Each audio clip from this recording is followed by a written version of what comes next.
Okay, hello. So I've been trying to avoid doing this video, but I guess I'm gonna go ahead and do it. I'm gonna try to keep it brief, but I feel the need to speak on it. So I'm sure by now everybody is aware of the Shanquella Robinson case, where the young lady went to Cabo San Lucas, Mexico with 6 other people, and she ended up meeting her demise. And they left her there, came back, lied to her family. The family had an autopsy done. The autopsy showed that she did not die from alcohol poisoning, which they lied and told the family. And the autopsy showed that she had suffered a broken neck and a fractured spinal cord. Okay. So a lot of YouTube channels have been, quote unquote, reporting on this. And that is what this video is going to be about.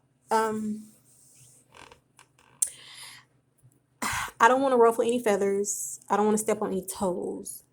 But I'm just going to speak from the way I see it, okay? And try to keep an open mind, okay? Try to see it both ways, right?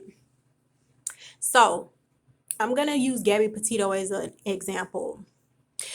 Even though I know that's a missing persons case, which ended up being a homicide. And this is a straight up homicide. But either way, I'm going to make a comparison. When Gabby Petito was missing, you didn't see internet reporters, quote unquote, of her race making video after video after video after video. Okay. With Shanquella, and God rest her soul, you see enough people on YouTube want to be reporters making video after video after video. Okay. What usually happens when this happens, let's just keep it real, things start to get twisted, things start to get convoluted. A lot of times the victim's character starts to become tarnished. There's almost certainly to be some victim blaming.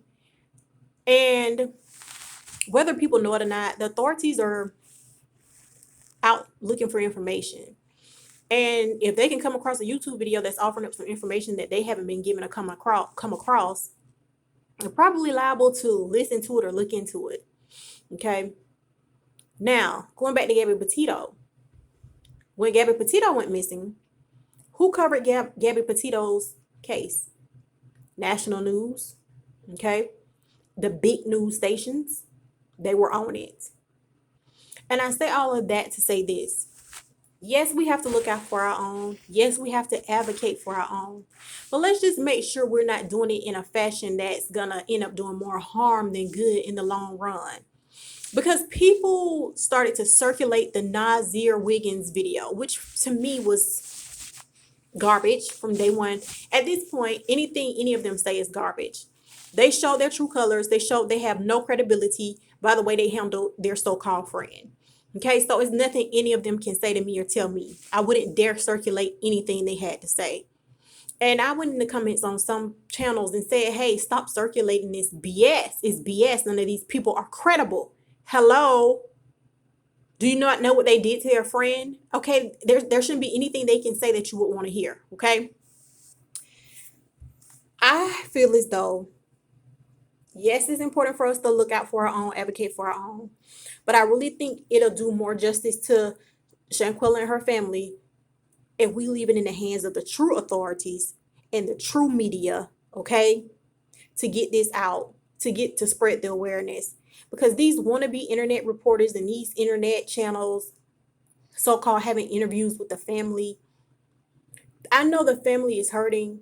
I know they want justice and they want it in a hurry. But, it's going to take time. Justice will be done. I have no doubt about it. But it's going to take time. And, it's a lot of loose ends that's got to be tied up. So I just feel as though leave it to the real law enforcement and leave it to the real media. Because once y'all start following up, it's going to be just like with Kanika Jenkins. You had everybody and their mom making videos about Kanika Jenkins. And guess what? Kanika Jenkins' case is still unsolved. And the only person that came close to really solving it was assassinated. In my opinion, he was killed for what he knew. and that was Zach TV. So I don't think it's a situation like Kanika in this case. I hope not, but I would just urge us to leave it to the authorities and leave it to the media. And that's all I want to say. Don't mean to offend anyone, don't mean to step on any toes. But yeah, let's just leave it to the professionals at this point. And once again, may she rest in peace, um, and her family get justice. And I feel 1,000,000% that it will come. May not come as soon as we would like to see it, but it's coming. And as always, y'all be blessed.